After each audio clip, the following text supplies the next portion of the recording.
शुभतममतिमेयं शुद्धसौख्याप्तिपायं सकलनिगमगेयं सर्वशब्दाविधेयं नवजलधरकायं नमामि लक्ष्मीसहायम्।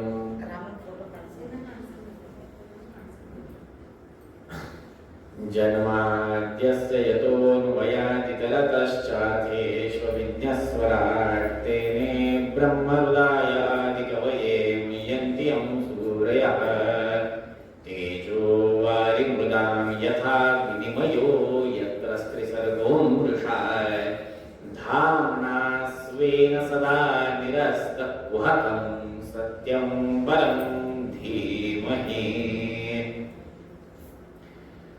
रामाय रामभद्राय रामचन्द्राय वेधसे रघुनाथाय नाथाय सीताया पतये नमः।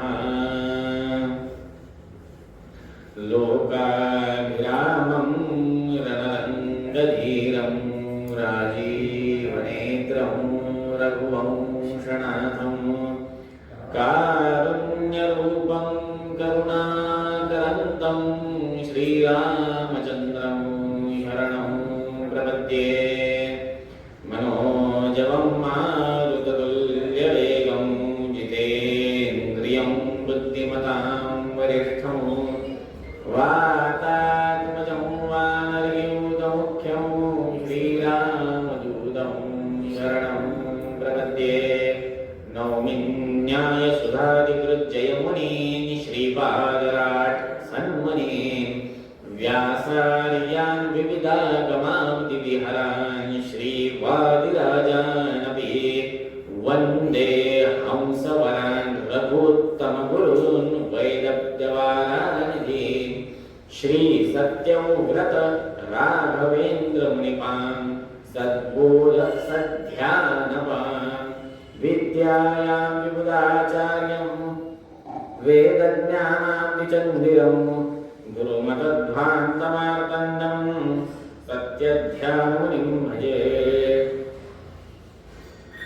सत्याभिज्ञकराब्जोक्तान् पञ्चाशतवर्षपूजकान् सत्यप्रमोदतीर्थालयान् नौमि न्यायसुधागतान् शास्त्रेषु पारदृश्वान् शास्त्रज्ञेश्च वत्सलं दीनभक्तोद्धारकरं सत्यात्मानं गुरुं भजे। विद्यापीठविधातारं विद्यावारिधिचन्दिरं विद्यार्थिवत्सलं वन्दे महामहिमसद्गुरुं श्रीगुरुभ्यो नमः। हरिः ओं हरिः ओं हरिः ओं।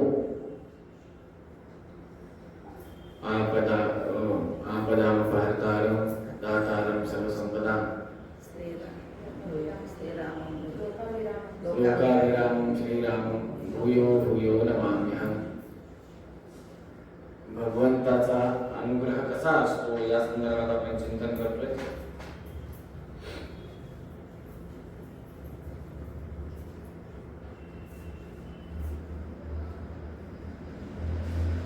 युद्ध प्रारंभ झालेले आहे, सगळ्यांना माहिती आहे। कुंभकर्णाचे 2 पुत्र, त्यांचा संहार झाला आणि कुंभ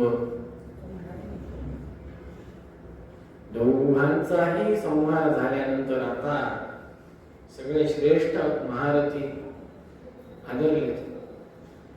पण आता आपल्या राज्यावर संकट येतंय, संकटजन्य परिस्थिती ओढून येते असं जाणून रावण महाराजांनी स्वतःच्या भावाला जागृत करण्याच्या हिशोबाने कार्य प्रारंभ केले।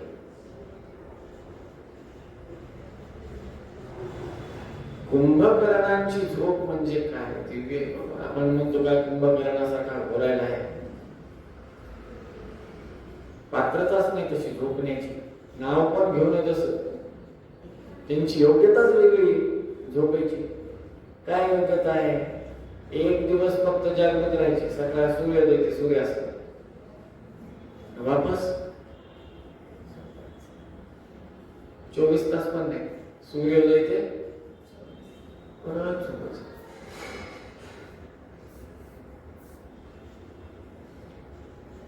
त्यांचं भोजन एवढं होतं एका टाइमचं एखादं जनपद अर्थात एखादा जिल्हा जेवढं भोजन एका दिवसाला करतं तेवढं त्यांचं एका वेळेचं भोजन होतं.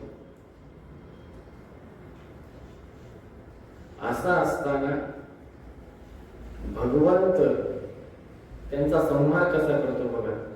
कुंभकर्णाला उठवण्याकरता ढोल ताशे मंजिरा सगळं वाजवायला सुरुवात केली, उठले नाहीत.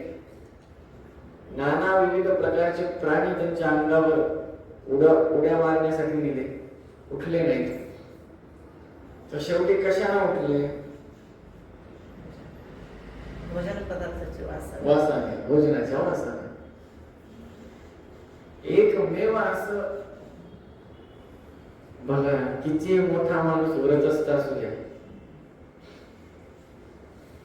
ज्या पद्धतीनं पुण्यातल्या माणसाला किंवा कोकणी माणसाला उकडीचे मोदक म्हणल्यावर ते सगळं व्रत गीत सगळं असं काढून फुट्याला कपडे लटकावे तसे ठेवून देतो आणि म्हणतो तुपाचा डब्बा आणा, उकडीचा मोदक असा मधोमध फोडतो, त्याच्यावर मस्त साजूक तुपाची धार टाकतो. एकादशी चतुर्थी सगळं कृष्णार्पण करतो, पहिले ते महत्वाचं. त्या पद्धतीनं झोप गेली बाजूला, पहिले पोटोबा मग निद्रोबा. जागृत करण्यासाठी पुरेसं अन्न. त्याच्यामुळे म्हणतात की अन्न खाताना कोणाचं खायलं हे देखील कळलं पाहिजे. दुर्योधनाच्या अन्न खाल्लं त्याच्याने किती आपत्ती उडून आली आणि नंतर जेव्हा सगळं मीठ त्या रक्ताच्या द्वारे पतन पडलं, सगळं मिठाचं मीठ त्या रक्तामध्ये मिसळलेलं, रक्ताभिसरण झालेलं, हे सगळंच्या सगळं रक्त, दूषित रक्त जेव्हा पडलं तेव्हा शुद्ध बुद्धी झाली. आणि तेव्हा ते म्हणतात यस्य स्मरण मात्रेण जन्म संसार बंधनात् भीष्माचार्य. कुंभकर्णाला जागृत करण्यासाठी अन्न पदार्थ आदी मोठे मोठे तयार करून तिथे ठेवतात. त्याच्या वासाने जागृत होतो. कथा सगळ्यांना माहिती आहे. मुळात ही निद्रेचं हे काय बाबा, त्यांचा इतिहास काय, कथा काय? तर 3 भावंड आहेत, रावण, कुंभकर्ण आणि विभीषण. 3 जण ब्रह्मदेवाला उद्देशून काय करतात? तपश्चर्या करतात. मूलतः जन्मताच असामान्य वाढ असलेला देह ज्यांना प्राप्त होतं ते कोण? कुंभकर्ण. स्वइच्छेने छोटा करू शकत नव्हते. वाढता वाढता वाढत बस. असं असताना तपश्चर्या सुरू झाली. तपश्चर्या पूर्णत्वास गेली. ब्रह्मदेव प्रसन्न झाले. प्रत्येकाला विचार, तुला काय पाहिजे, तुला काय पाहिजे, तुला काय पाहिजे? रावण म्हणला मला अमर व्हायचं, अमरत्वाचं वरदान द्या. ते म्हणे मीच अमर नाही. ब्रह्मदेवाला देखील शेवटी त्यांचा देखील लय आहे ब्रह्मदेवाचा. 100 वर्ष संपले की मीच अमर नाही, तुला कुठून अमर करू? मग काय करतात? नाभीमध्ये अमृताची कुंपी देते. प्रसिद्ध कथा. नाभीमध्ये काय करतात? अमृताचा एक थेंब ठेवतात कुंपी. दुसरा नंबर कुंभकर्ण, तुला काय पाहिजे? आता सगळे जण भयभीत झालेले होते. यांच्या मनात होतं इंद्रप्रस्थ, इंद्र पद पाहिजे, इंद्रासन. सगळेजण भयभीत होऊन सरस्वती मातेजवळ गेले. कृपा करा म्हणे माता, पर्याय नाही. ब्रह्मदेव तथास्तु तथास्तु करत जातील, काही पर्याय नाही, काहीतरी करा कृपा. जिभेवर बसली सरस्वती, जीभ जड झाली. इंद्रासनाच्या जागी निद्रासन मागितलं, निद्रासन देऊन टाकलं. आता तिसरा पर्याय होता विभीषणाचा. विचारलं काय करायचं, काय पाहिजे? भगवत सेवा पाहिजे. तथास्तु. आणि त्या पद्धतीनं पुढे हा व्यवहार सुरू झाला. रणांगणाच्या आधी उठवल्यानंतर कशाला विचारलं सैनिकांना. रावणाने बोलून घेतले म्हणे, कशामुळे, काही संकट विकट आले का? हो म्हणे, राजा राम आले, त्यांनी अयोध्येला घेरले, युद्ध सुरू केले, काय पाहिजे म्हणे त्यांना लंकेकडून? काय नाही म्हणे, त्यांची पत्नी. म्हणजे रावण महाराजांनी हरण करून आणले. असं म्हटल्यावर रावणाकडे जातात आणि जायच्या आधी विचारतात की बाबा रावणाला कोणी सांगितलं नाही का असं करायला नव्हतं पाहिजे, सगळ्या कुळाचा नाचक केला कारणीभूत आहे. सांगण्याचा प्रयत्न केला मी तुमच्या भावाने, पण त्यांना हाकलून दिलं. असं चेहरा करतात. आपण कळलं स्वतः कुंभकर्ण जेव्हा युद्धासाठी उतरतात, खूप सांगण्याचा प्रयत्न करतात. कुंभकर्ण स्वतः सांगण्याचा प्रयत्न करतात रावणाला की बाबा सोडून द्यावं काही प्रसंगात. काही शास्त्रकारांच्या मते हा एक पाठ आहे की कुंभकर्ण स्वतः रावणाला सांगतात की बाबा तू जगदंबेला आणले सोडून दे, असा देखील पाठ आहे काही ठिकाणी.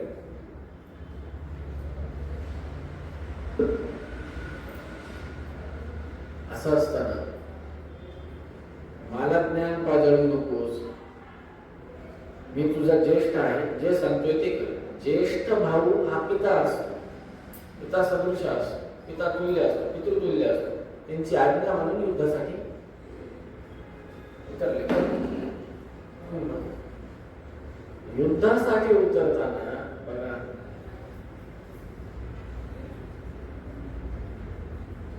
रणांगणावर एक पाऊल ठेवलं तर भूकंप होऊ लागला, ते चालत येऊ लागलं.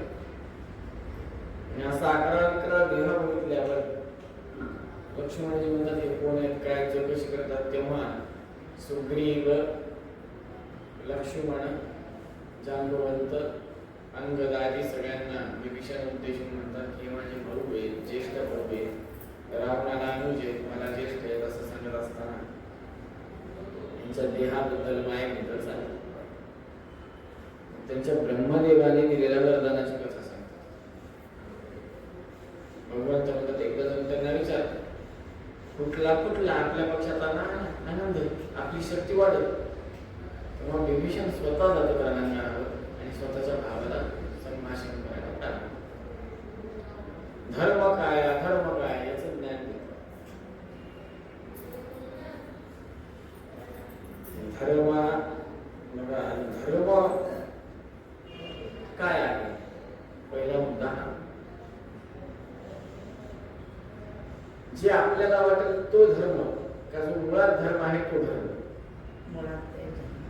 मुळात धर्म काय, मुळात धर्म काय, भागवत धर्म हा धर्म. भागवत धर्म 11 स्कंदामध्ये सांगितलंय. काय सांगितलंय? भगवंत सर्वोत्तम आहे, भगवंता व्यतिरिक्त कोणाचीही स्वतंत्र रूपाने उपासना करू नये. जे काही मागायचे ते फक्त कोणाला मागावं, भगवंतालाच मागावं. जे काही मागायचं म्हणजे धन, अर्का, पैसा, घर, प्रॉपर्टी, इस्टेट सगळे नाही मागायचं. ज्ञान, भक्ती, वैराग्य या 3च गोष्टी मागायच्या. इतर देवतांची उपासना करायची पण स्वतंत्र रूपाने करायची नाही. हे सगळं काही तदंतर्गत इत्यादी रूपाने उपासना करायला पाहिजे. असं असताना गाय आणि पूजेचे असं असताना स्वतंत्र रूपाने उपासना करायची नाही.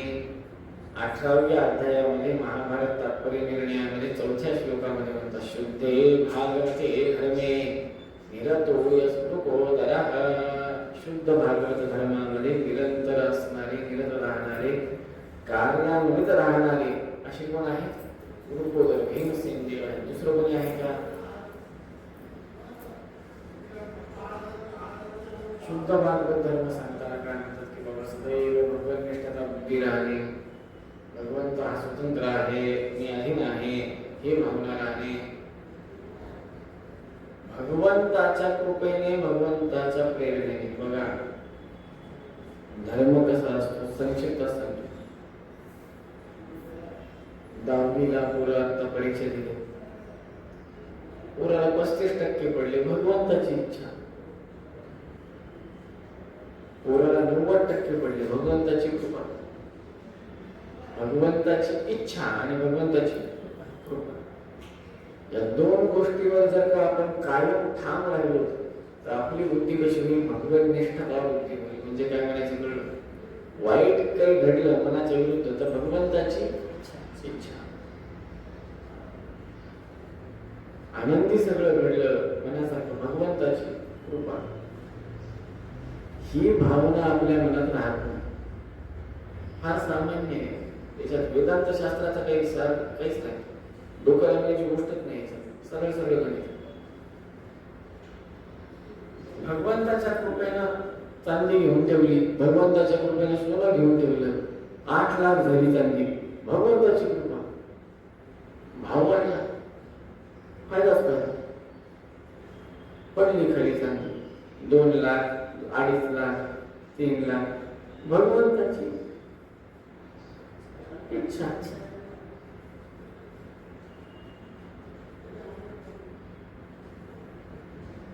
मुलीला जावई चांगला मिळाला, भगवंताची कृपा. दिगंबर मिळाला, भगवंताची इच्छा. काय करणार? फार तुरळक. हा विषय पदोपद येतो नित्य व्यवहार.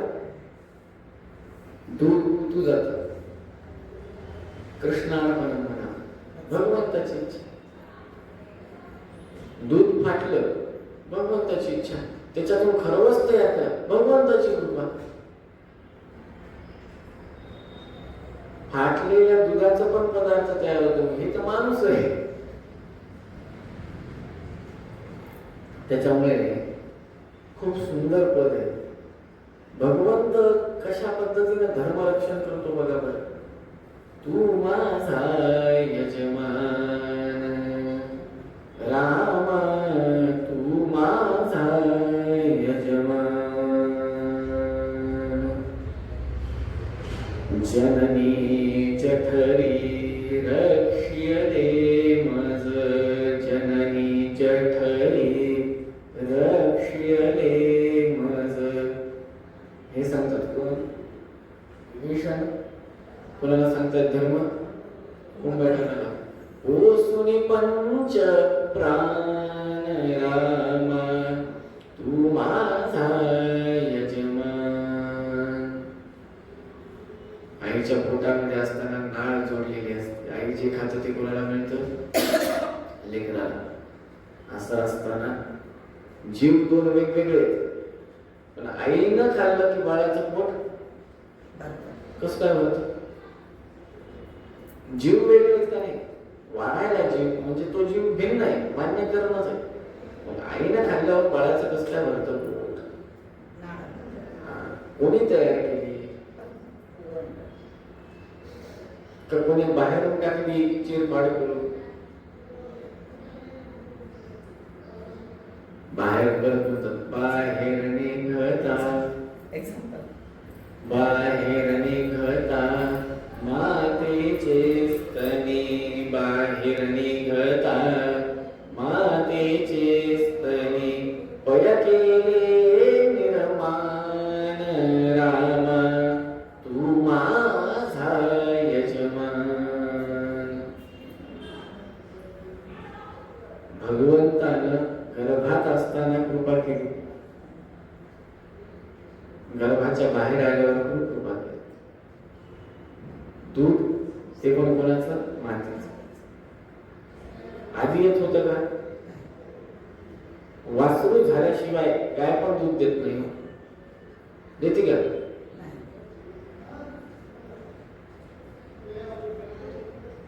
ऐसे असता या पोटाची, ऐसे असता या पोटाची, का करू चिंता जान रामा, का करू चिंता जान रामा, तू माझा यजमान, तू माझा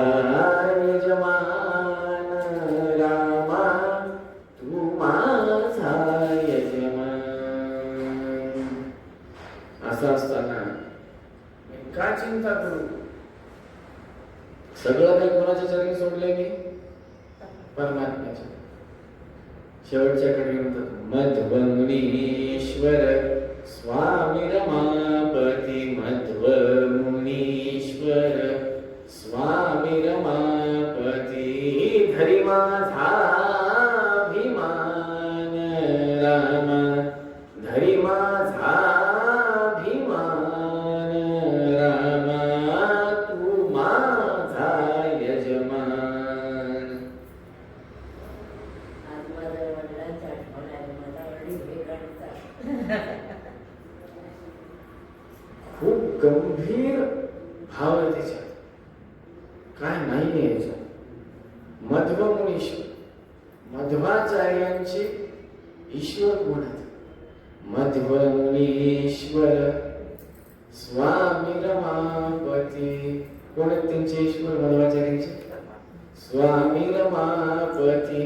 धरी माझा अभिमान रामा. तू माझा यजमान.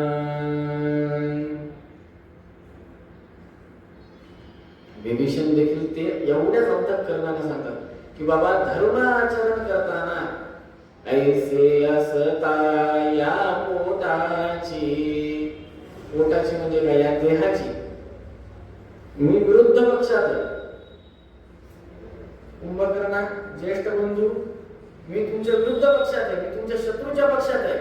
पण माझ्या सोबत कोण आहे? मध्वमुनीश्वर स्वामी रमापती.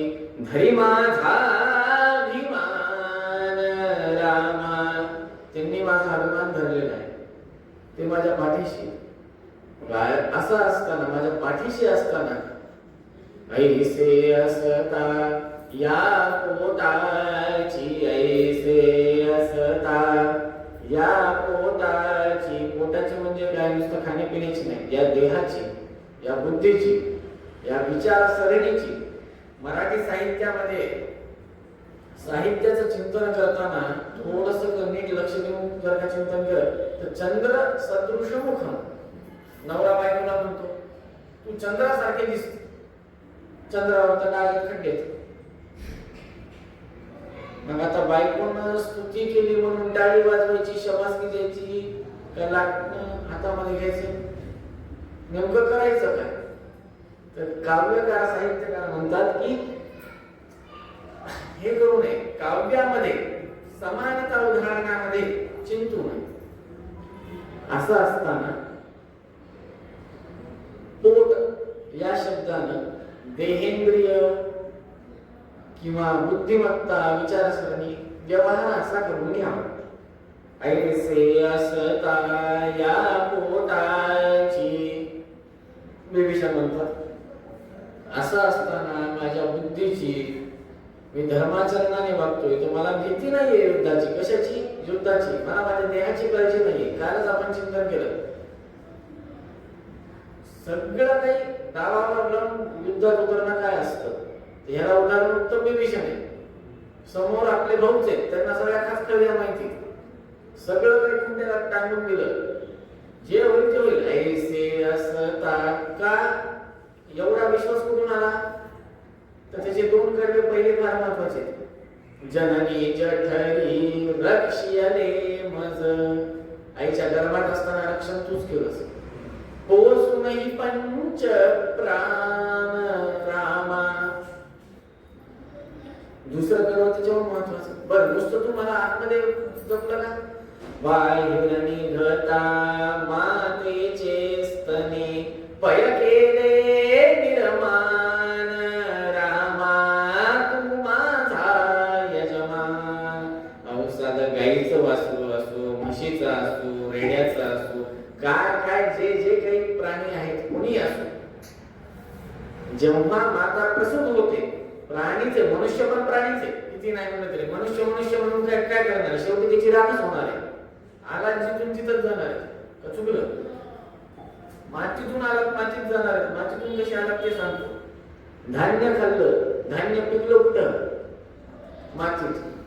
ते धान्य खाऊन सशक्त झाला, वायुदेवांच्या अनुग्रहाने पुत्र प्राप्ती झाली, कन्या प्राप्ती झाली, ते वाढलं, ही जीवचक्र तसंच चालणार आणि शेवटी गेलं कुठं? धान्यातून आला, धान्यातच त्याच्या मातीतच गेलात ना, माती तुम्ही मातीत गेलात, सरळ गणित. मग भगवंत जेव्हा आपल्याला आईच्या गर्भात सुरक्षित ठेवतो, तिथून बाहेर काढल्यावर वाऱ्यावर सोडून देत नाही. तुम्ही जर त्या चिमणीचं बघितलं असेल ना, तर तसं नाही. पक्ष्यांचं काय करतो माहिती का? पक्षी गावाकडे जर का कधी राहण्याचा प्रसंग लागला असेल ना, तर थोडं शेतामध्ये एखादा थोडा फेरफटका मारा. चिमणी अंडे देते, त्याच्यातून काय येतं? पिल्लं. सुरुवातीला ती दाना आणते, त्यांना भरवत जाते, मग ते कवळे असतात, गुलाबी गुलाबी दिसतात, केस पण दिसतात. जावलं काढलेले लेकरू कसं दिसतात तसं छोटे छोटे असतात. जेव्हा ते मोठे होतात तेव्हा ते पंख असे असे करायला लागतात, आणि जेव्हा ते एकदा उडतात, एकदा ते उडाले की मग ती चिमणी त्यांच्याकडे माघारी वळून बघत, तू कोण, तुझा कारभार काय, माझा तुझा संबंध, असं मनुष्याचं आहे का? हेच या ठिकाणी आहे बघा. कुंभकर्णाच्या विभीषणाच्या प्रसंगी हे का म्हणतो मी भजन, त्याचं खूप मोठं कारण आहे. आई बघा तिथे ते म्हणतात की भगवंतानं आईच्या पोटात तर मला सांभाळलं. मग हे काय म्हणतात विभीषण, हे थोडं चिंतन लावायला पाहिजे. जननी जठरी रक्षेले माझं. मग मला माझ्या माहेरी अर्थात लंकेत राहत असताना, विभीषण म्हणतो त्या लंकेत राहत असताना भगवंतांनाच सांभाळलं मला. आजूबाजूला सगळे बंधू घेऊन होते माझ्यावर, मी धर्माचरण करायचो, पण कोणी मला अंगाला हात लावू शकलं का? सगळे रावण रावण करणारे, मी फक्त एकटा राम राम करायचो, पण मला कोणी काय करू शकलं का? नाही. आता तिथून तर बाहेर निघालो मी, बाहेर निघता. आता तर तिथं माता स्वयं बसली की राम माऊली का नाही? स्वतः माऊली तिथं बसलीये, जगदंबा तिथं बसलेली आहे. मी जिथं होतो तिथं जगदंबा स्वतः आली अनुग्रह करायला. त्या जगदंबेच्या गर्भात राहत असताना मला काय होणार आहे? तर तिथून बाहेर पडलो मी. कुठे? रामरायापाशी. इथं काय वाटलं होऊ देणार आहे? बाप समोर असला की ये बरं काय करतो राम, तुम्ही माझ्या वडिलांना घेऊन आले, ये म्हणते माणूस. बाहेर निघता मातेचे स्तनी पय केले निर्माण, रामा तू माझा यजमान. बळ दिलं भगवंताने, नुसतं बळ दिलं नाही, युनिटी दिली, सुग्रीव दिले, सुग्रीवाचं सैन्य दिलं, आणि त्यांचा राज्याभिषेक करत त्यांना आशीर्वाद दिला. वरदान काय दिलं? कल्पांत आयुष्याचं.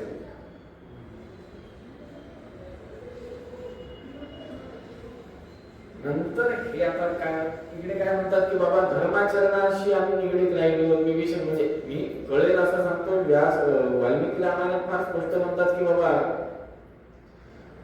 विभीषण जे म्हणतात की तुम्ही देखील आमच्याकडे या, आमच्या पार्टीत सामील व्हा, यांनी जगदंबेला किडनॅप केले, असं तसं हे चुकीचं आहे. कुंभकर्ण म्हणतात तुम्ही तुमच्या जागेवर बरोबर आहे, तुम्ही माझ्या जागेवर बरोबर आहे, तुम्ही धर्माचरणानेच चालायला, पण मला देखील धर्म आहे. माझ्या ज्येष्ठांचं पितृसदृश आहेत, कोण? राम, त्यांची आज्ञा मला शिरसामान्य आहे. ठीक आहे, याच्यावर हे कर्म बरोबर. ऐसे असता या पोटाची, ऐसे असता या पोटाची, का करू चिंता, जाण रामा तू माझा यजमान. हे दोघांसाठी सिद्ध ठरतं. ऐसे असता या पोटाची. विभीषण म्हणतो ठीक आहे, चला युद्ध तर युद्ध, सर्वस्व त्याग करून मी माझ्या राहते. पाठीशी कोण आहे? रामराय. कुंभकर्ण म्हणतात सिद्ध आहे का? जय विजय, मोक्षच मिळणार आहे. कोणाच्या हातानं? रामरायाच्या. ऐसे असता या पोटाची, का करू चिंता, जाण रामा. आणि हेच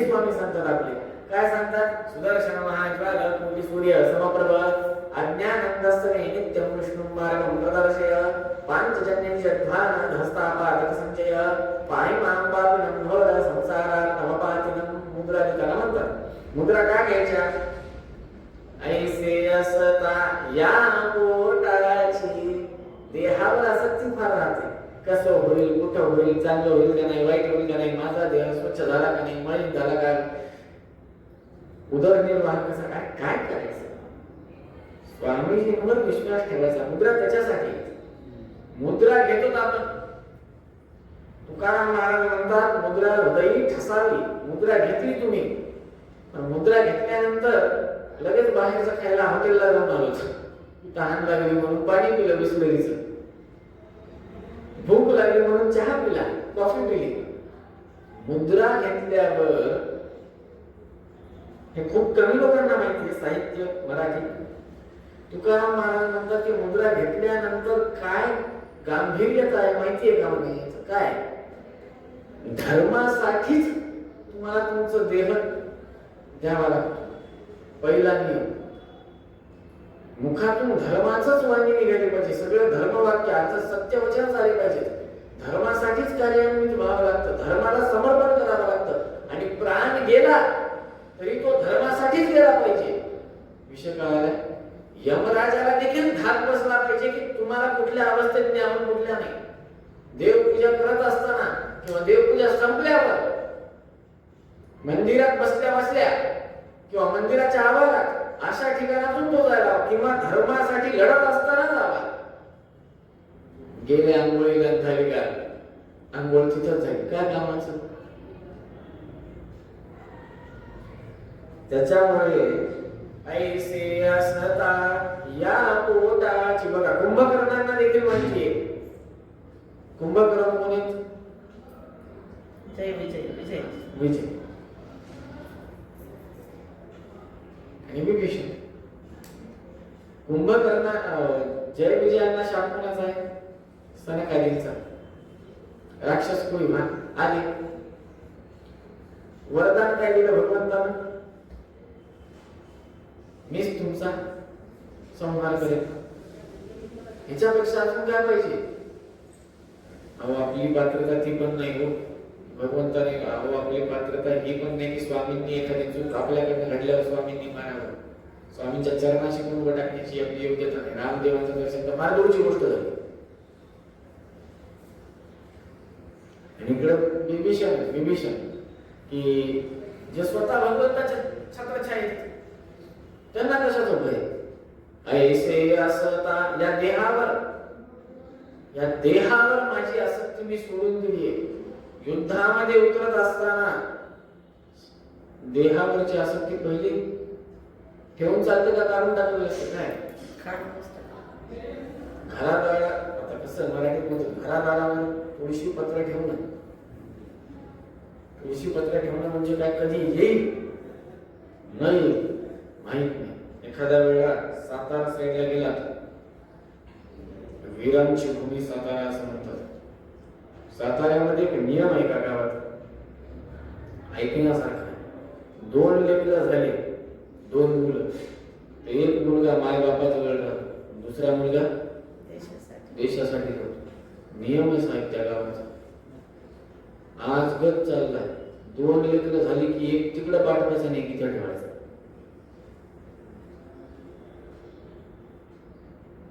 असं असताना सर्वस्व त्याग करून जेव्हा आपण भगवंताच्या चरणी नतमस्तक होतो, तेव्हा अनेक नातेवाईक म्हणतात, अनेक आपल्या आजूबाजूच्या ओळखीचे माणसं म्हणतात काय की बाबा कसं होणार तुझं. त्याच्यावर आपण विचार न करता उत्तर काय? ऐसे असता या पोटाची का करू चिंता, जान रामा तू माझा यजमान. मग शेवटी प्रश्न येतो की हे रामराय कोण आहेत ज्यांच्या भरोशावर तुम्ही एवढं करायला? कुंभकर्णाला जागृती आली किंवा विभीषण स्वतः म्हणतात की बाबा मी भयमुक्त आहे. कुंभकर्ण म्हणतात जे व्हायचं ते होऊन जाऊ द्या, मी माझ्या ठिकाणी धर्मानुसार वागतोय, कारण की मला माझ्या ज्येष्ठ भावाची वडील बघा, वडिलांच्या जागेवर कोण असतं? ज्येष्ठ भाऊ. पिता सदृश, पितृतुल्य, त्यांची आज्ञा आहे मला, तर मी त्या धर्मानुसार वागतो, तुम्ही तुमच्या धर्मानुसार वागा. कोणाच्या भरोश्यावर दोन धर्म एकत्र समोरासमोर आले? असे कोण आहेत? कोणती ताकद आहे? तर मध्व मुनीश्वर स्वामी रमापती. मध्व मुनीश्वर स्वामी रमापती. मध्व मुनीश्वर कोण आहेत? मुनीश्रेष्ठ मध्वाचार्य. त्यांचे स्वामी कोण आहेत? रमापती. कोण झाले ते?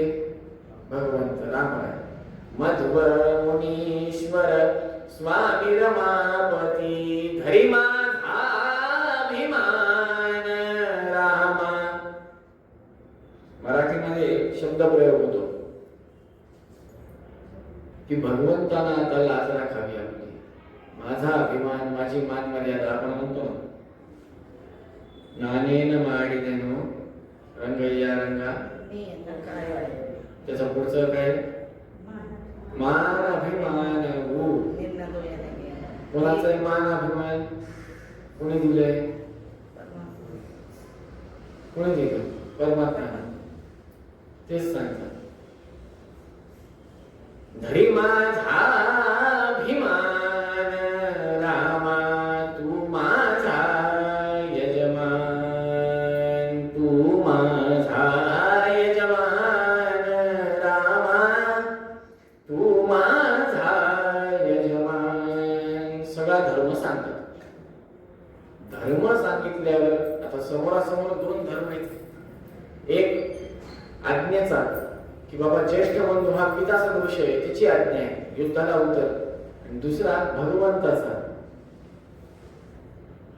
लक्ष्मणजी म्हणतात मी स्वतः उतरतो युद्धाला. भगवंत म्हणतात नाही नाही, माझ्या भक्ताचं वरदान आहे त्याला, मी स्वतः उतरतो. भक्ताचा मान फार ठेवतात बरं भगवंत. पदोपदी ठेवला ब्रह्मदेवाचा मान. स्वतः उतरतात. पहिले बघतात युद्ध कसं चाललंय. उजवा पाय ठेवला तर हजारो हनुमंतराय पर्वत फेकायले, डोंगरातले दगड फेकायले. त्या गुदगुल्या केल्यासारखं वाटायचं. दगड फेकून मारावा तर त्याची रक्षा व्हावी, असा प्रकार चाललाय. शेवटी भगवंत जेव्हा युद्धाला येतात तेव्हा मायावी प्रयोग इत्यादी करतात. तेव्हा भगवंत स्वतःच्या दिव्य अशा अस्त्राने, अमोघ अस्त्राने कुंभकर्णाचे दोन्ही हात आणि शिर त्याचा छेद करतात. शिर समुद्रामध्ये पडतं आणि कुंभकर्ण धाराशिव होतो. भगवंताची ही लीला काय सांगते? हे सगळ्यात महत्त्वाचं. भगवंताची ही लीला सांगते भगवंत शब्दाचा पक्का आहे, आपल्यासारखा नाही. आपण समोरच्याला कसं फिरवतो तसं नाही. एखाद्याला उसने पैसे दिलेले असतात, समोरचा व्यक्ती कुदा देतो, परवा देतो ना, तसं नाही. भगवंत वचनाचा पक्का आहे. नाही तर काय होतं माहिती का? स्कंद पुराणात कथा आहे. काय ते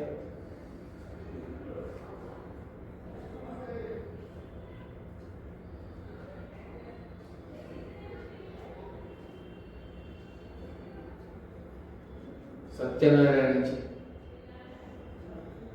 कलावती लीलावती माहिती का नाही? उल्कामुख राजा असं असताना मुलगी जन्माला आली की काय करत? सत्यनारायण. मुलगी जन्माला आली, विसर बायकोनं आठवण करून दिली. लग्नाच्या वेळेस लग्न झाल्यावर जोडीने त्यांच्या विसर. जावाई हे सगळे जण गेले व्यापाराला. चोर आला, यांच्या घरात सामान टाकून दिलं. ह्याला जावयाला सासऱ्याला चोर समजून पकडून कारागृहात टाकलं. कारागृहात टाकून त्यांच्या स्वप्नात सत्यनारायण आले, सज्जन आहेत म्हणून सोडून दे, दुसऱ्या दिवशी सोडून दिलं, द्रव्य इत्यादी घेऊन जहाजात बसले. भगवंत साधुवाणीच्या विषयामध्ये आला, काय विचारलं, त्यात काय? पाना वाचून राहिलं. तसाच घडलं तसं. क्षमा याचना केली, पूर्ववत केली, पूर्ववत जहाज केली, स्वतःच्या घरासाठी निघाले. इकडं सत्यनारायणाची पूजा, कलावती लीलावतीने ठेवली.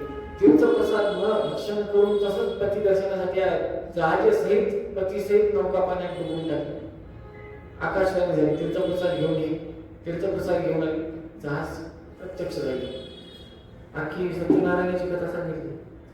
व्यासपूजन ब्राह्मण दर्शना द्या, चेष्टा मस्करी ठीक आहे, परंतु एकंदरीत काय कळतं याच्यातून? भगवंत शब्दाचा काय? आपल्यासारखं नाही विसरवळा, म्हणून ते सर्वज्ञ आहेत. धर्माध्यक्ष म्हणले त्यांना, त्यांच्याकडे नो कॉम्प्रोमाइज. त्यांच्या धर्माध्यक्षाच्या पदाच्या आजूबाजूला सचिव बिचिव कोणी नाही, कोषाध्यक्ष कोणी नाही, त्यांना काहीच संबंध नाही. तिथं सहाय्यक, उपसहाय्यक, राजीव सभा काय काय काय त्यांची संस्थाच नाही. ते एकटेच मालक, वन मॅन शो. जे आज त्यांच्या मनात आलं सूर्याला नाही डुबवायचं, तर ते किती केलं तरी सूर्यप्रकाश दिसत नाही. आणि त्यांनी ठरवलं की आता सूर्यालाच ठेवायचं, तर किती झालं तरी चंद्रदर्शन काही भगवंत घडू देत. उदाहरणार्थ, नैवेद्य कवी संग्रामे वीक्षित भक्तिभाग्रो यो दर्शयत रविं रात्रौ सत्यबोधो स्मयमुदे. नैवेद्यात विष घालून दिलं स्वामीजींना, नैवेद्य झाला, भगवंताचा कंठ निळा झाला, सगळ्यांना कळालं त्याच्यात विष आहे. सगळे म्हणे खाऊ नका, नाही नाही खाणार. खाल्लं, नैवेद्य टाकून कसा द्यायचा. वैद्य आले, झोपू नका म्हणे स्वामी. काय ठीक आहे, नाही झोपत, दिवसभर शास्त्रार्थ, रात्री पूजा. आले विद्वान काही. कसं आहे ना, कालही म्हटलं विद्वत्ता असली पाहिजे, जास्त कामाची नाही. कुठं विद्वत्ता प्रगट करावी कळलं पाहिजे, कुठं काय बोलावं. तुम्हाला काय कळते का? रात्री कोण पूजा करते का? असे म्हणणारे आहेत विद्वान. म्हटले रात्र झाली का म्हणे, बाहेर जाऊन एकदा बघून या म्हणे आकाशात रात्र झाली का. यो दर्शयत रविं रात्र, रात्रीतून सूर्य दाखवला. त्या गावामध्ये अंधार झालाच नाही. सत्यबोध तीर्थ त्या गावामध्ये 20-21 दिवस अंधार झालाच नाही, चंद्रदर्शन घडलंच नाही. ही ताकद फक्त भगवंताच्या भक्ताची. तर भगवंताची ताकद काय असेल हा विचार करा. भगवंत वाणीचा पक्का आहे, स्वतः प्रत्यक्ष झाले वधासाठी कुंभकर्णाच्या. वचन दिलं जय विजयाला, मीच तुमचा वध करेल. आले प्रत्यक्ष, केला वध. नंतर पुढे जाऊन इंद्रजित इंद्रजित व लक्ष्मण यांच्यात युद्ध होतं. तेव्हा ब्रह्मास्त्र प्रयोग इंद्रजित करतात, तेव्हा लक्ष्मणास मूर्छा प्राप्त होते. कथा सगळ्यांना माहिती आहे. सगळीकडे चिंतातुर असतात. लोकदृष्ट्या भगवंत म्हणतात अरे बाबा मी आता मातेला काय उत्तर देऊ इत्यादी अशा पद्धतीने सांत्वनादी करणं चालू असतं. तेव्हा जांबुवंत हनुमंत असं म्हणतात, हिमवंत श्रेष्ठ हनुमान नंतुम अर्हसी. हनुमंतराया उत्तर दिशेस हिमालयाकडे तुम्ही जा, तत्काळ निघा. ततः कांचनम मत्युच्च वृषभम पर्वतोत्तमम कैलासम शिखरम चात्र द्रक्ष्यस्य निरीशूदन. हिमालयात गेल्यावर उंचच्या उंच सुवर्णमयी सुवर्ण सदृश पर्वतरांगा असतील आणि त्या ठिकाणातून कैलासाचं दर्शन होईल. अशा ठिकाणी तुम्ही जा. तिथं काय तयोर शिखरयोर मध्ये प्रदीप्तमान मतुलं प्रभम सर्वौषधीतम वीर दक्षस्योषधी पर्वतम. आणि ज्या ठिकाणी हे सगळे लक्षण जुळून येतील त्या ठिकाणी त्या पर्वतांच्या मध्यभागी एक पर्वत आहे. त्या पर्वतांची कांती इतर पर्वतांपेक्षा अधिक दैदिप्यमान आहे. त्या पर्वताच्या शिखरावर औषधी आहेत. काय? तस्य वा नरशार्दूल चतस्रो मूर्धी संभवा द्रक्षस्योषधयो दीप्त दीपयन्ति दिशो दशः. त्या पर्वताच्या शिखरावर 4 अद्भुत अशा दैदिप्यमान होणाऱ्या प्रकाशमान असणाऱ्या औषधी आहेत. त्या औषधी आणायच्या. कुठल्या आहेत? मृतसंजीवनीं चैव विशल्य करणीमपि सुवर्णकर्णीं चैव संधानीं च महौषधीं. 4 औषधींचं नाव सांगतात जागवंत. किती? 4. संजीवनी दिली नुसतं असं नाहीये. किती औषधी लागल्यात? 4. कसं आहे ते सगळं सविस्तर सांगतात. म्हणून म्हटलं आपल्याला फक्त काय माहिती असतं, संजीवनी पर्वत आणला ती कुठे उगाळून दिली. संजीवनी नावाची वनस्पतीच नाहीये. आणता कुठून? प्रोडक्शनच नाही तर आणता कुठून? मृत संजीवनी नावाची एक वनस्पती, विशल्यकरणी नावाची वनस्पती, सुवर्णकर्णी नावाची वनस्पती आणि संधानी नावाची वनस्पती. या वनस्पती आणा जेणेकरून घायल झालेले वानर सेना व लक्ष्मणजी यांना काय करता येईल? पण अट आहे महाराज, सूर्यास्ताच्या दुसरा पर्याय नाही. ठीक आहे. मनोजवम निघाले. क्षणार्धात तिथं पर्वत. हनुमंतरायांना ज्यांना भगवंताचं ज्ञान आहे त्यांना वनस्पतीचं ज्ञान नसेल का? काय चेष्टा. आयुर्वेदाचे प्रधान देवता धन्वंतरी म्हणतात. ते भगवंत झाले, नियामक परमात्मा. अभिमानी देवता रुद्रदेवांना म्हणतात आयुर्वेदात. काही अशा त्या रुद्रदेवांना जे गुरुस्थानी आहेत त्यांना वनस्पती माहिती असेल का नसेल? असणारच. मग प्राग 50 व्यवहित निमित्तं योजने पर्वतत्वं यावत् संजीवनाढ्यौषधिमधिमधिकं प्राणरंगामनीषैः. वायुस्तुतीमध्ये त्रिविक्रम पंडिताचार्य सांगतात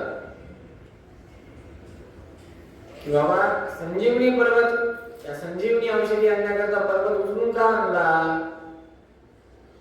स्वतःचा महिमा सांगताय. मी हे देखील करू शकतो. आणलं. भगवंताच्या कृपा माझ्यावर. काय भगवंताच्या कृपेने काय होतं तर पर्वतच अख्खा उचलून आणता येतो. एवढी क्षमता येते. पर्वताच्या खाली हात घातला, पर्वत उचलून आणला. सगळ्यांना जीवनदान दिलं. अद्राक्षी उत्पतंतम ततमुतजीव पाठयंतम गृहीत्वा.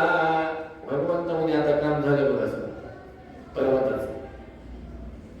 जिथून आणलाय परत ठेवून या. हे फार महत्वाचं आहे बरं.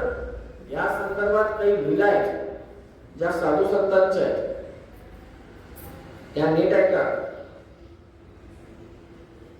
मराठवाड्यामध्ये तर हे प्रचंड प्रमाणात घडलेलं, लोकांनी अनुभवले. पहिली लीला श्री श्री श्री मोठे स्वामी सत्य प्रमोदतीर्थ महास्वामी महाराज लातूर नगरामध्ये होते. एका भक्ताच्या घरी कपिला गाय होती. दूधच देत नव्हती. वासरू झालं पण दूधच देईन. वासरू झालं पण दूध देईन. स्वामीजींचा विजय. भक्ताने सांगितलं स्वामीजी म्हणे काढ म्हणे तुझे. स्वामी दूध देत नाही हो. काढ. आजूबाजूचे स्वामी देत नाही तो. ती गाय दूध देत नाही. आम्ही आणून देतो दुसरीकडनं. आम्ही स्वतः काढून आणतो दूध दुसऱ्या गायचं. गायचं आणतो, देशी गायचं आणतो. ती गाय नाही देतो. काढ. ठीक. चांदीचं एक पात्र दिलं स्वामींनी आणि दूध काढायला सुरुवात केली. आश्चर्यचकित. अहो एक थेंब निघत नव्हतं. 12 पात्र निघाले. 12 पात्र भरून दूध निघालं. किती? 12 पात्र आजही लोक त्याला साक्षीदार आहेत. लातूर मध्ये डोळ्यांनी बघितलेला पराक्रम आहे मोठ्या स्वामींचा प्रताप नुसता वाणीचा. गीर गाय 22 लिटर दूध देते. किती? तेवढं दूध दिलं तिनं मोठाले पात्र भरून तांब्या बिंब्याने. तिची मूळ क्वांटिटी माझा थोडीशी कोविड मध्ये आम्ही सगळ्यांनी गाईवर रिसर्च केली. साहिवाल, गाठी, थारपारकर, देवणी, डांगी, लाल कंदारी यांची कॅपॅसिटी, साहिवालची कॅपॅसिटी 32 लिटर आहे. किती? पण तसा पोषक आहार पाहिजे. आजकाल लोकांना गाईंचं नावच माहित नाही. साहिवालची हाईट 6 फूट रुंद असते. किती? 6-7 फूट अशी असते लांब. हाईट मस्त अशी 5-5.5 फूट अशी घट्ट असते. घट्टपुष्ट गाय असते. उदाहरणार्थ साहिवालला बघावं, फॉर्च्युनरला, कारला बघावं अशी सारखीच दिसते. अशी खात्या पित्या घरची दिसते. डबा मुष्ट आहे. जेव्हा झुलत येते तेव्हा एखादा हत्ती यायला लागलाय असं वाटतं. आणि तशाच गाई पाहिजे. ती गाय आतापर्यंत होती. तिची आता त्या गायीचे वंशज आहेत, वासरू इत्यादी आहेत. जी गाय दूध देत नव्हती ती गाय दूध द्यायला लागली.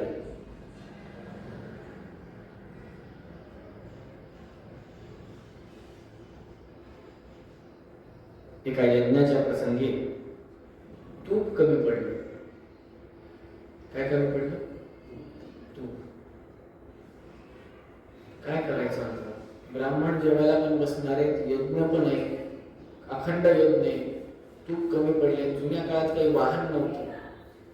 तर गोदावरीचा प्रताप सांग. कळशा घ्या म्हणे, स्नान करा म्हणे गोदावरीत, आणि पाण्यामध्येच कळशा ठेवा म्हणे. घाटावर थोडं पाणी त्याच्यावर असं फिरतं राहिलं पाहिजे. कशावर? कळशावर. कळशाचं तोंड वरी नका ठेवू नये. कुठे ठेवा?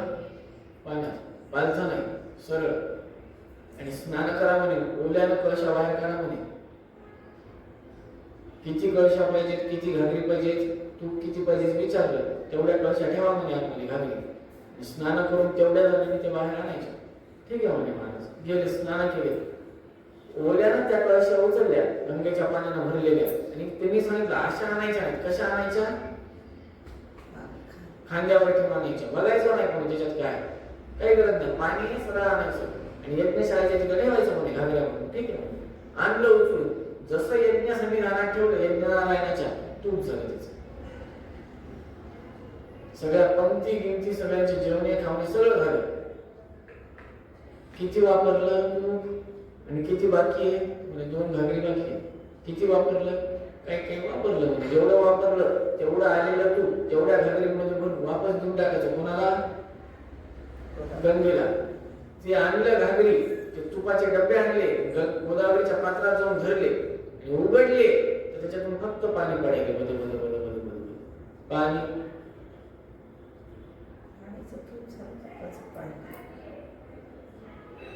तेरा तुझी को अर्पण क्या लागे मेघा जय जगदीश. चेष्टा नाही ही भक्ताची, त्यांना केलेल्या साधनेची.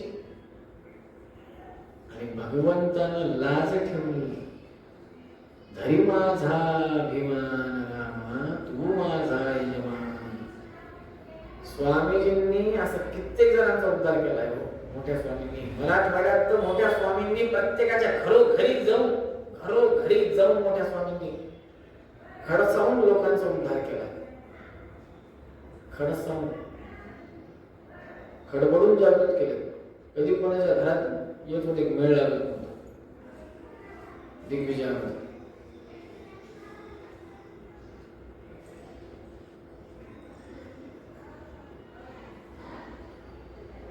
त्यामुळे आपण कसं वागतो, कसं बोलतो, आपण बोलत असलेली वाणी वास्तू तथास्तु म्हणतो, याच्याकडे आपण लक्ष द्यायला पाहिजे. घरामध्ये देवतांची प्रतिष्ठापना होते. अग्नेय दिशेला प्रतिमा ठेवल्या जातात पूजा करून. हे विसरून जातो आपण. नंतर घरामध्ये राहायला सुरुवात केल्यावर हे सगळ्याचा विसर पडतो, पण तो विसरत नसतो. त्यामुळे भगवंत हा आपल्या सदैव सोबत आहे ही भावना मनामध्ये ठेवून कार्य करत असताना दुसऱ्या कुठल्या गोष्टीमध्ये आपण रत राहता कामा नये. म्हणजे काय, मग्न होऊ नये. हा ठीक आहे, नाही घडलं भगवंताची इच्छा, चांगलं घडलं भगवंताची कृपा, मार्क कमी पडले भगवंताची इच्छा, मार्क जास्त पडले अपेक्षेपेक्षा भगवंताची कृपा, नुकसान घडलं भगवंताची इच्छा, प्रारब्ध आहे. कुठतरी कमी पडलो, नफा झाला भगवंताची कृपा आणि इच्छा याच्यावरच आपण कार्यरत व्हायला पाहिजे. हीच गोष्ट कुंभकर्णांनी जाणून घेतली. भगवंताची इच्छा आहे की मी माझ्या ज्येष्ठांच्या आज्ञेचं धर्मानुसार पालन करावं. आता मी भगवंताच्या इच्छेनं माझा वध निश्चित आहे, माझं मरण निश्चित आहे, त्याच्यावर भगवंताची इच्छा. धर्माचरणही करतोय, भगवंताच्या हस्ते देह सोडतोय. दोन्ही भगवंताची कृपा आणि भगवंताची इच्छा हे जाणून घेतलं. विभीषण भगवंताच्या पक्षात आहे, भगवंताची इच्छा आहे, भगवंताची कृपा आहे. हे नाही येत भगवंताची इच्छा, पण मरण भगवंताच्या हातात, भगवंताच्या विजयासाठी. त्यामुळे आपण देखील पदोपदी हे लक्षात ठेवायला पाहिजे की धर्माचरण करताना आपण कसं करावं, काय करावं, कधी करावं, कुठं करावं, स्वोत्तमांशी कसं बोलावं. या संदर्भात एक श्लोक सांगतो. अजबत करणे एकदम सहायते संपुट पाणीना मूर्खंचे एक हस्तेन कनिष्ठम ना भिवादयेत. चालता चालता राम राम म्हणून असा हात वरी करतो, बरोबर. विद्वानांना, ज्ञानींना, उत्तम जनांना गोकर्णासारखे काम करून गोत्र उच्चारण करून नमस्कार साष्टांग दंडवत करावा हे धर्म सांगतो. यती इत्यादींना शिरसाष्टांग दंडवत करावा, अनंत साष्टांग दंडवत करावा धर्म सांगतो. मूर्खंचे एक हस्तेना, मूर्खाला एका हाताने नमस्कार करावा. कनिष्ठांना अभिवादन, कनिष्ठांना अभिवादन करू नये. अपवादास्पद स्वयोग्यतामध्ये स्वोत्तम जे असतात त्यांना आपण नमस्कार करावा. ही पद्धत धर्मशास्त्रामध्ये सांगण्यात आलेली. विवेक चूडामणी नावाच्या ग्रंथात याचा वर्णन आपल्याला आढळतं. असं असताना आपण कसा नमस्कार करतो. काही जण तर भगवंताच्या तिथे बाहेरूनच नमस्कार करतात. मी कित्येकदा रोज बघतो सकाळी. मठाच्या आतमध्ये यायची पण गरज नाही. का? चढायची कष्ट आहेत. काही जण मंदिरामध्ये एका हाताने नमस्कार करतात देवाला. मी बघितलं एका हाताने नमस्कार नाही, थोडं शर्टाला यायला रेषा गिशा पडतील म्हणून हात असा चुळांवर साष्टांग नमस्कार नाही. का? मळतील कपडे. आयुष्याला जेव्हा मळ लागेल ना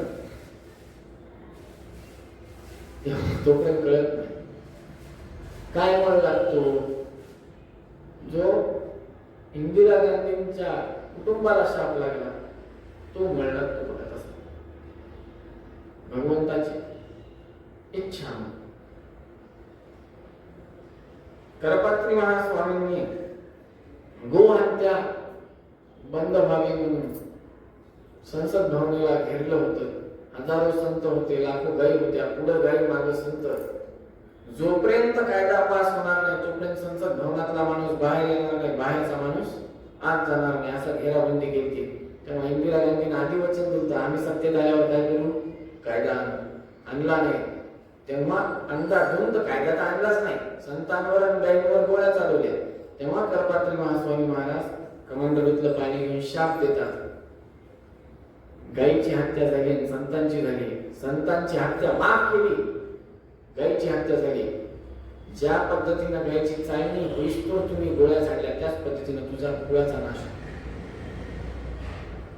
इंदिरा थोडा त्याच्यावर रिसर्च करा. सगळ्यांकडे मोबाईल सगळे. इंदिरा गांधी ज्या दिवशी गेली त्या दिवशी गोपाष्टमी. संजय गांधी मेले गोपाष्टमी. राजीव गांधी मेले गोपाष्टमी.